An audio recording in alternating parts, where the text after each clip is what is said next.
Hello student, today we will discuss on circular motion. ठीक है, तो चलो सब लोग रेडी हो जाओ, हेडिंग डाल दो सर्कुलर मोशन। ओके, तो पहले तो मैं तुम लोगों को ये बता दूं कि सर्कुलर मोशन है क्या, व्हाट इज सर्कुलर मोशन। वैसे तो तुमने छोटी क्लासेस में पढ़ा ही होगा सर्कुलर मोशन, लेकिन 11th में circular motion,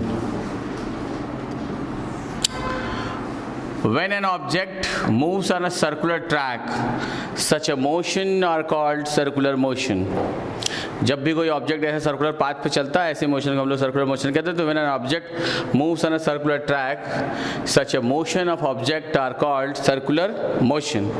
There are two type of circular motion. First is uniform circular motion, uniform circular motion, and second is non-uniform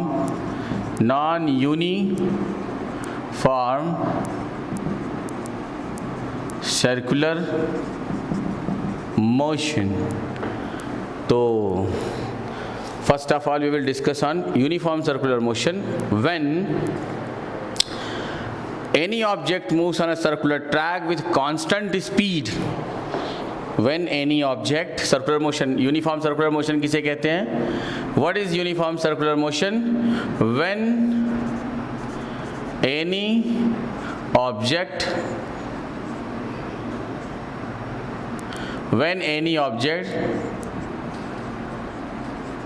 moves on the circular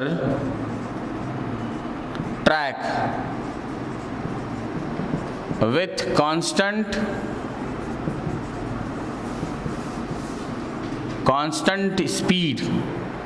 with constant speed are called uniform circular motion। Okay, और ये तुम्हारा non uniform circular motion, इसके बारे में बिल्कुल last में discuss करेंगे, but फिलहाल अभी इसके डेफिनेशन के लिए, when any object moves on a circular track with variable speed और called non uniform circular motion. अगर कोई ऑब्जेक्ट सर्कुलर ट्रैक पे मूव करे बट उसकी स्पीड कैसी हो, वेरिएबल हो, चेंज हो रही हो, कांस्टेंट स्पीड ना हो, तो उसे हम लोग क्या बोलते हैं? That's called non uniform circular motion. Chitransh clear? Sakshi देखो बेटा, आगे देखते हैं। अभी हम लोग बात करेंगे यूनिफॉर्म सर्कुलर मोशन में, जैसे कि एंगुलर वेलोसिटी, बिल्कुल बेसिक से ले लेता है तो थोड़ी देर के लिए एंगुलर वेलोसिटी ले लेता है, relation between angular velocity and linear velocity, फिर इसके बाद सेंट्रीपिटल एक्सेलरेशन, उस पर बात करेंगे। तो पहले तो अभी फ़िलहाल हम लोग बेसिक चीज़ों में बात कर लेते हैं। नॉन यूनिफॉर्म सर्कुलर मोशन समझाना है, बिल्कुल same definition. When any object moves on a circular track with variable speed are called non uniform circular motion, are called non uniform circular motion. Clear? करते जाओ बच्चों, नोट करते जाओ।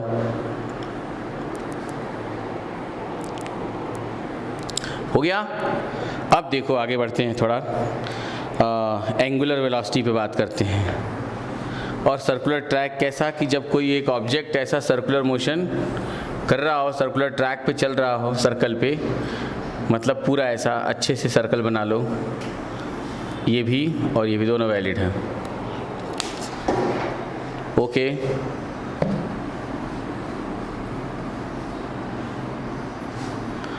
अब मैं बात करूंगा angular velocity. Your new topic is angular velocity. Linear तो तुमने बहुत पढ़ा 1D और 2D मोशन में, v equals to delta X upon delta T. अब डेल्टा एक्स भी, डेल्टा एक्स यहाँ क्या रिप्रेजेंट कर रहा है? डिस्प्लेसमेंट। अगर मैं बोल दूँ थोड़ी देर के लिए कि लीनियर डिस्प्लेसमेंट क्या है? डेल्टा एस है, तो एस बोलो या डेल्टा एक्स बोलो, दोनों एक ही बात है। ठीक है, जैसे कि यहाँ मैं एस कर दूंगा। देखो तो यहाँ पे एंगुलर वेलोसिटी, ठीक है। तो यहाँ पर मैं पहले एवरेज ले लेता हूँ, एवरेज एंगुलर वेलोसिटी। कौन सा? Average angular velocity. तो एवरेज एंगुलर वेलोसिटी क्या है, जिस पर अभी हम लोग बात करेंगे। तो देखो तुम लोग, एवरेज एंगुलर वेलोसिटी क्या है। यहाँ पर सर्कुलर मोशन हो रहा है, you can just imagine this is your circular motion. Okay, circular motion perform कर रहा है कोई object. Let us consider object is at point P at any time t is equals to t1, and it will reach that point Q at time t is equals to t2 at point Q, and the angle made by the particle when it reached at point P is θ1, and when it reached at point Q it will make an angle θ2. Therefore angle traced by the particle from P to Q will be θ2 minus θ1 is equals to delta theta, and linear distance will be from P to Q, from P to Q. Okay, clear? And it will be delta S, delta S. Okay, linear distance. और अगर हम लोग उसके time interval की बात करें, time interval कितना होगा? t2 minus t1 is equals to delta t. तो what is average angular velocity? Average angular velocity, total angular displacement covered by the particle is divided by corresponding time interval, is divided by corresponding time interval are called average angular velocity, are called average angular velocity. Means total displacement, angular displacement, not displacement, angular displacement traveled by the particle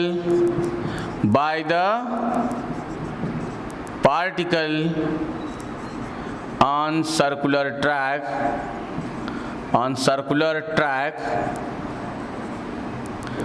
is divided by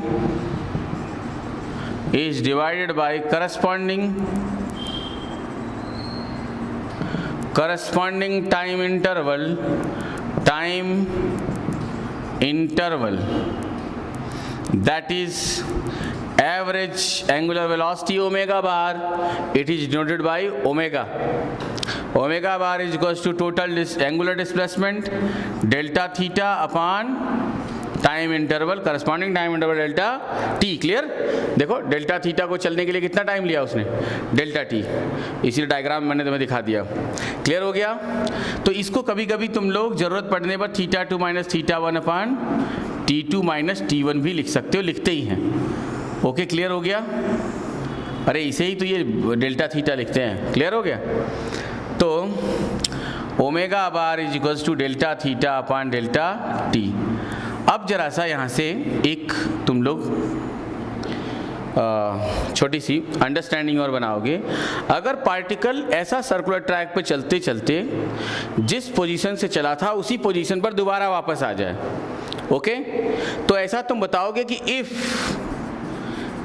delta theta is tending to 2 pi, इसका मतलब कि क्या हो गया? इसका मतलब कि delta T is tending to time interval of the object. What is time interval?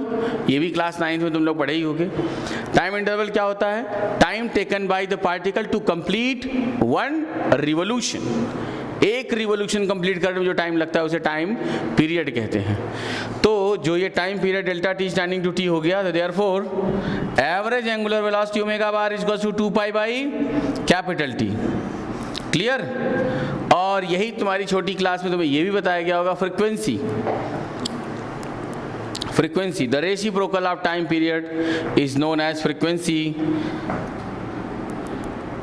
Since nu is equals to 1 by T. Therefore क्या? Therefore omega bar is equals to 2 pi nu. Omega bar is equals to 2 pi nu. Clear? Omega bar equals to क्या आ गया? 2 pi new. 1 by T की जगह क्या लिख दिया तुमने? 2 pi new.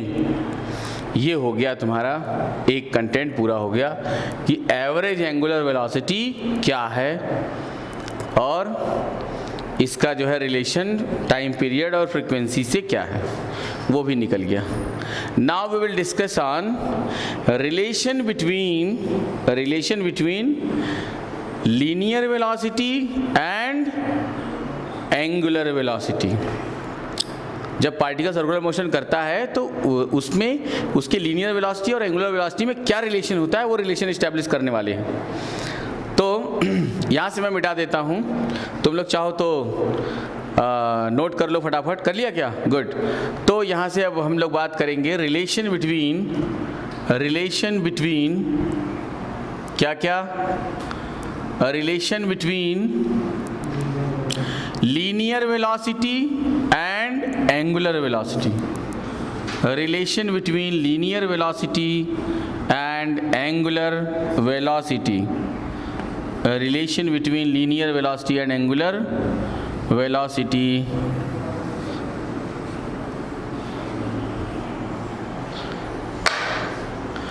Relation between, your new topic is relation between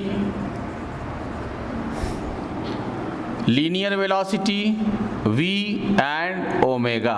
तुम पूरा लिखना, linear velocity and angular velocity, relation between linear velocity and, since from figure it is clear that, since from figure it is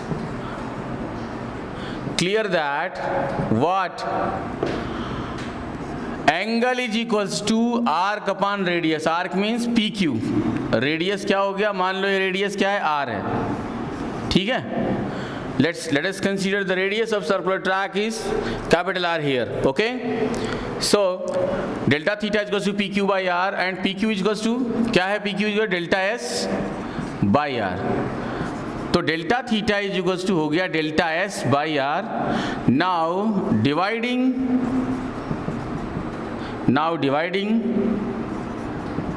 both side by delta T, we get बोलो क्या मिला?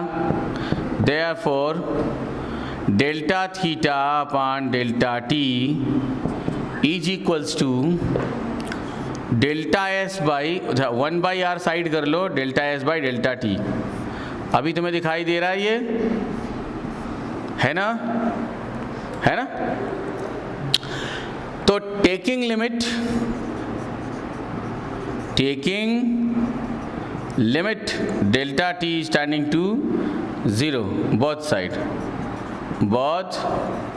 Side limit delta t standing to 0, delta theta upon delta t is equals to 1 by r, limit delta t standing to 0, delta s upon delta t। ठीक है, ये क्या आ गया तुम्हारा? याद है ना? अभी तो पढ़ाया था तुम्हें। तो अच्छा, ये बन गया तुम्हारा इंस्टेंटेनियस एंगुलर वेलोसिटी ओमेगा। तो ये आ गया कितना? D theta upon D theta upon D T.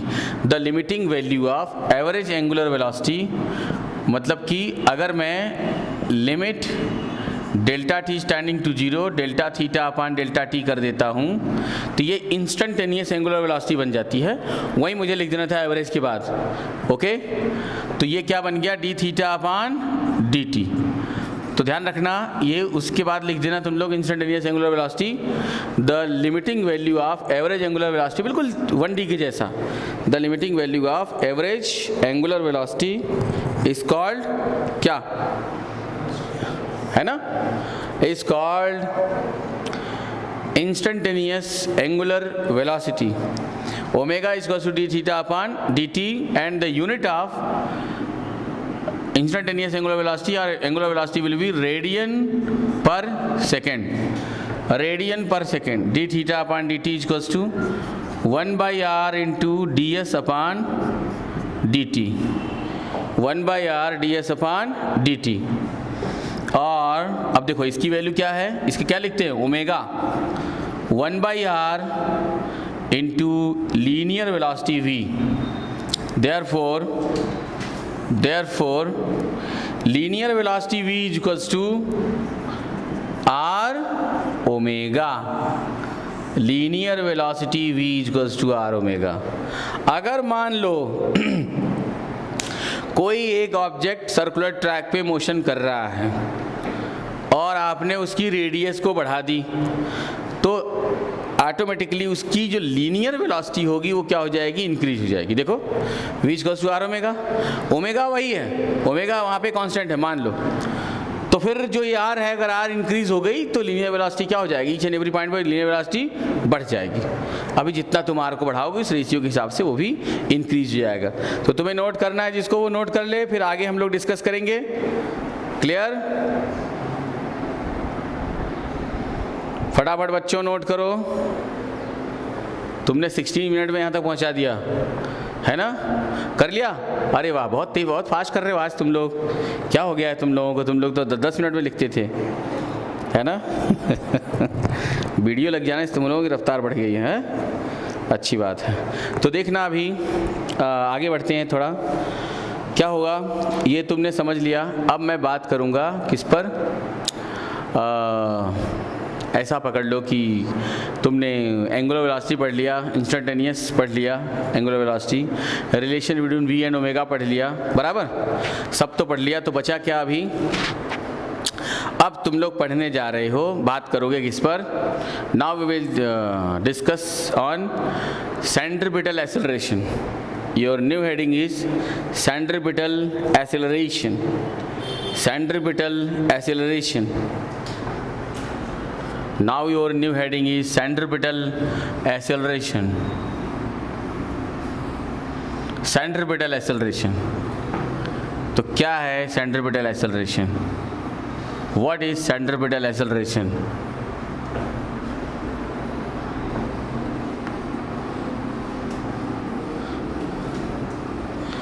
तो देखना अभी फटाफट देखो। Your new heading is centripetal acceleration. Chapter name is circular motion, centripetal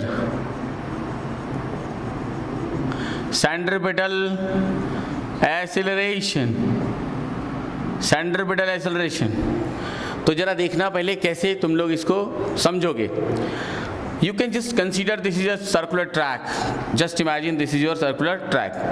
पहले ये समझा देता, फिर तुम लोगों को एक डेरिवेशन पे देता। मान लो यहाँ पर उसकी रेडियस है, तो ये एक पॉइंट हो गया और ये यहाँ पर है ना बेटा, समझ में आ रहा है क्या? तो you can just imagine this is a point P and Q, even particle कहाँ पे है, P पे। तो इसकी जो वेलोसिटी वेक्टर है, तो ये कैसे चलता है, कांस्टेंट वेलोसिटी, कांस्टेंट स्पीड। तो ये भी यहाँ पे v हो गई और यहाँ पर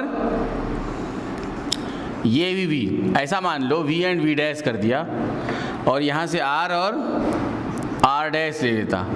एंगल क्या बना, डेल्टा थीटा। तो जब आप इसे कैसा, इसको बिल्कुल ऐसा किसी मिड पॉइंट पे ले आकर के तुम इसको, इसके मोशन को ऑब्जर्व करोगे, तो पता चला, क्या पता चला कि देखो ये वेक्टर ऐसा खींचो और ये ऐसे ले जाओ, तो ये लोग कैसे बने, दिख रहा है क्या तुम्हें? ये वाला v, I mean ये सब वेक्टर है, समझ में आ रहा है ना? तो 2D चल रहा है ना, ये वेक्टर है। और ये क्या हो गया, v डैश। तो चेंज इन वेलोसिटी किधर जा रहा है, टूवर्ड्स द सेंटर, देखा। और जो एंगल यहाँ फॉर्म होगा वही इनके बीच फॉर्म होगा। तो यहाँ एंगल कितना है, डेल्टा थीटा, और ये चेंज इन वेलोसिटी। याद करो तुम लोगों को मैंने दिखाया था कि जब 2D मोशन हो रहा है तो जो चेंज इन वेलोसिटी के डायरेक्शन में ही एवरेज एक्सेलरेशन की डायरेक्शन थी, याद आया? जिस तरफ चेंज इन वेलोसिटी होता था उसी डायरेक्शन को हम लोग क्या लेते थे, क्या लेते थे बोलो? Average acceleration. तो यहाँ पर क्या है? Centripetal acceleration. When a particle performing circular motion, then an acceleration is acting towards the center of circular track. Such an acceleration are called centripetal acceleration. Okay? बताऊंगा, अभी नोट करा दूंगा। अभी तो पहले ये इसका 2D व्यू तो देखो कि कैसे कैसे हुआ। फिर क्या होता है कि एक टाइम ऐसा आएगा कि अगर ये पॉइंट A है, या जो भी ले लो तुम्हारी मर्जी, A है और ये B है, तो अगर ये शिफ्ट होते होते एक पॉइंट ऐसा आएगा, एक बार और बना दो, और ये जो है मोशन कैसे हो रहा है ऐसा, देखो ये पार्टिकल ऐसे जा रहा है सर्कुलर ट्रैक पे, ये उसका सेंटर O है, जहाँ से तुमने उसकी रेडियस ले ली ऐसा R और R'। तो फॉर यूनिफॉर्म सर्कुलर मोशन यही है कि तुम्हें आगे चल के बताया जाएगा for uniform circular motion V and V' both are equal and R and R' भी इक्वल। अभी तो बस ऐसे तुम क्या करते हो, बना देते हो। अब क्या आता है कि if any how if B is shifted towards A, किसी भी प्रकार अगर ये इधर शिफ्ट हो रहा है, देखो नेक्स्ट ऐसा मान लो ये और ये वही वैसा ही दिख रहा है, थोड़ा और इधर ले लेता, ये लो ऐसा ले लिया, ठीक है। तो क्या होगा, ये फिर से वही और यहाँ भी वही। तो जो सर्कुलर ट्रैक हुआ वो यहाँ बना, फिर वही यहाँ पर वेलोसिटी वेक्टर आया, है ना, vector V and vector V' था ना, अब की बार double dash, and change in velocity फिर भी किधर गई, इसी डायरेक्शन को। तो सेंट्रीपिटल एक्सेलरेशन किधर आ रहा है, डेल्टा थीटा डैश। अभी डेल्टा थी कम हो रहा है ना, वो आ रहा है समझ। ऐसे कम होते होते एक टाइम ऐसा आया, क्या आया, एक टाइम ऐसा आया कि सर्कुलर ट्रैक चला। साक्षी रितमा, क्या हुआ, सर्कुलर मोशन हुआ, लेकिन A और B क्या हो गए, दोनों एक ही पॉइंट पर आ गए, ये रेडियस उसकी, समझा। जैसे ही एक ही पॉइंट पर आ गए तो क्या हो गया, ये वेलोसिटी वेक्टर क्या हो गया, V, और यहाँ जो एक्सेलरेशन जो था वो किधर चला गया, गोइंग इनसाइड, है ना, चेंज इन वेलोसिटी किस तरफ चला गया, सेंटर की तरफ। तो जो ये इंस्टेंटेनियस व्यू जो तुम्हें अभी भी दिखा, यही रिप्रेजेंट करता है क्या, centripetal acceleration. And the derivation is started from, since from figure it is clear that angle is equals to arc upon radius। ठीक है, देखो दो तरह के यहाँ डायग्राम बने बच्चों, कौन कौन से, एक तो तुम्हारा कौन सा, ये अंदर वाला, और एक ये बाहर का व्यू, है ना। हर बार देखो यहाँ यहाँ यहाँ यहाँ यहाँ, अब ये तो मान लो इंस्टेंट हो गया, क्लियर। तो तुम बताओगे कि सिंस फ्रॉम फिगर 1, ये देखो फिगर 1, ये वाली 2, और ये बिल्कुल ऐसा फाइनल जो भी कह लो ऐसा 3rd, ठीक है। Since from figure 1, since from figure 1, क्या फिगर 1 क्या हो गया, angle is equals to arc delta S upon क्या, रेडियस। ये तो सबको आता है, angle is equals to arc upon radius, clear. ये हो गया तुम्हारा equation number 1 from figure 1। And from figure क्या, सेकंड क्या कहता है, बोलो, एंगल इज इक्वल, इसका एंगल क्या बोलता है, एंगल इज इक्वल्स टू, है ना, mod of delta V upon V। अगर ये यूनिफॉर्म सर्कुलर मोशन है तो क्या होगा, नीचे V और V' क्या हो जाएगा, इक्वल, सब इक्वल हो जाएगा, है ना। यही तो यूनिफॉर्म का कॉन्सेप्ट है कि यहाँ वेलोसिटी चेंज होती ही नहीं, भले ही आपने यहाँ V और V' दिखाया है, but for in case of circular motion, uniform circular motion, V and V', R and R' सब कुछ क्या हो जाएगा, यहाँ इक्वल हो जाएगा। बस ये तुम ऐसा दिखाते हो, ठीक है। यहाँ से हो गया, और ये हो गया बच्चों तुम्हारा इक्वेशन नंबर क्या, 2 हो गया। क्या मैं मिटा दूं थोड़ा सा? ये पहला डायग्राम मुझे मिटाना पड़ेगा। मिट गया। अच्छा, मैंने मॉड क्यों लिया Chitransh? Why I am taking mod? नहीं, ये बेटा जो है, ये जो डेल्टा थीटा है ये तो स्केलर है, और वेलोसिटी क्या होती है? वेक्टर। तो स्केलर वेक्टर बराबर कर दोगे, तो इसके लिए that's why we are taking a mod. ठीक, अब जरा देखो तो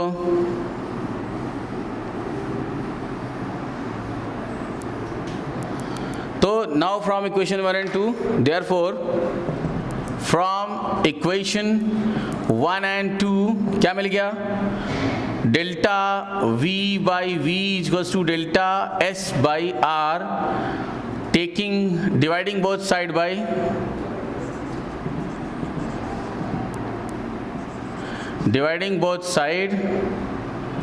both side by delta t।